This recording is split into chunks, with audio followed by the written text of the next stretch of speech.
For their entire lives, Jenna and Barbara have had each other. They've been playmates, confidants, cheerleaders, sounding boards, and dreamers.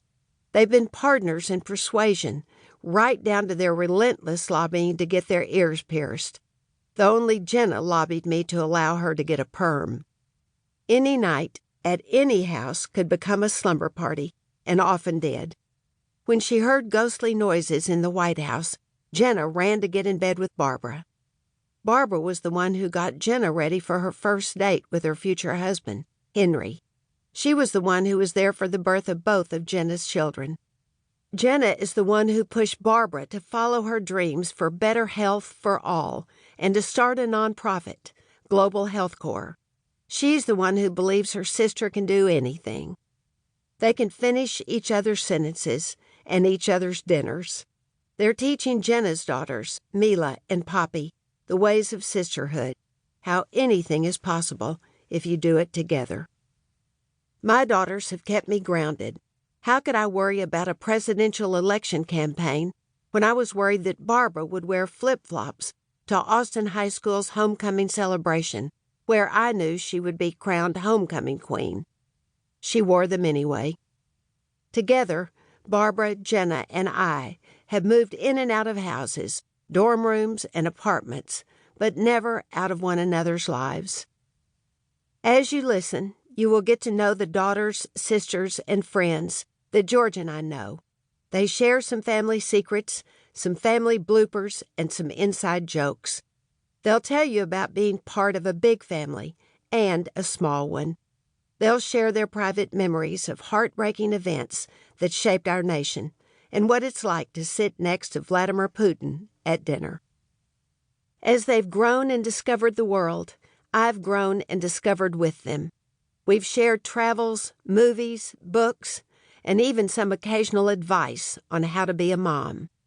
Most of all, this book is a story of sisterhood. The two girls who crammed into a tiny red toy car so they could drive side by side, and for years wore matching outfits, have never outgrown their special closeness. Where they once walked across the hall in a suburban house, they're now only a couple of blocks apart in one of the largest cities in the world. I'm happy that my two girls have chosen to be sisters first and always. Enjoy. Laura Bush. December 23rd, 1994.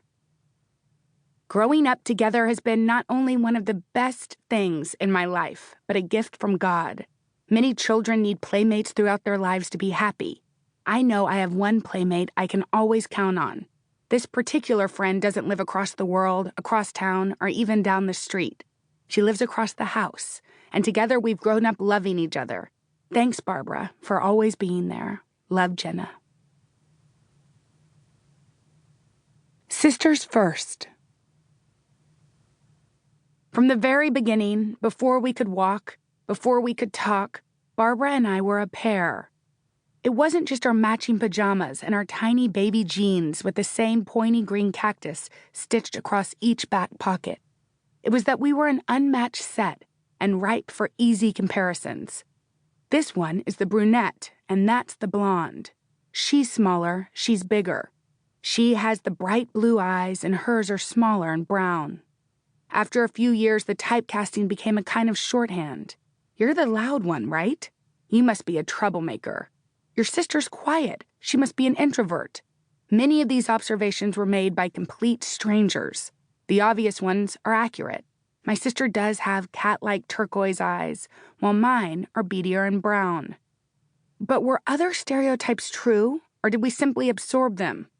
I wonder if I became louder and more gregarious because so many people thought I was, even though I love quiet time alone. Did Barbara become more guarded and reserved because she heard others say it so often, even though she has her own strong opinions? To much of the world, we were never really individuals. Our true middle name might as well have been and. Jenna and Barbara. Barbara and Jenna. When we walk into a restaurant or any public place together, we still invariably hear, "Oh, look, it's the Bush twins," sometimes followed by an eye roll.